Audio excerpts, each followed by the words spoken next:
கடுகு பார்த்திங்கன்னா கட்டார முட்டாருன்னு வெடிக்க ஆரம்பிக்குது. அந்த ஸ்டேஜில் நம்ம என்ன பண்ணலாம்னா என்ன பண்ணலாம், கருவேப்பிலை ஐயோ பட்டமிளகா போடலாம். ஐயம்மா கொஞ்சம் விட்டுருந்தா மிளகா வெடித்து மூஞ்சி வச்சுருக்கோம். வெங்காயம் என்னடா இவன் ரசத்துக்கு வெங்காயம் போகிறாள் என்னன்னு பார்ப்பீங்க. நான் வந்துங்க அதிரம்பட்டினத்துக்காரி. ஸோ அதனால் நான் வந்து கீழக்கரையிலலாம் வந்து பார்த்திங்கன்னா வெங்காயம் போட்டு தான் நாங்கள்லாம் ரசம் வைப்போம். அந்த பக்கமே போனதில்லை, அதனால் கொஞ்சம் பில்டப் பண்ணுவோம். போயிருக்கேன், போகாமலாம் இல்லை. கீழக்கரைக்கு போனதில்லை, அதிரம்பட்டினம் போயிருக்கேன். கீழக்கரையில் எங்கள் அப்பா இருக்காரு, அதனால் கொஞ்சம் பில்டப் பண்ணி பார்த்தேன்.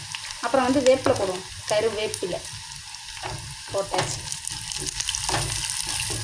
அப்புறம் நம்ம என்ன பண்ணுவோம்னா இந்த மிளகு, சீரகம், பூண்டு, மிளகா, கொஞ்சம் இஞ்சி இவங்களெல்லாம் அரைச்சி வச்சுருக்கோம்.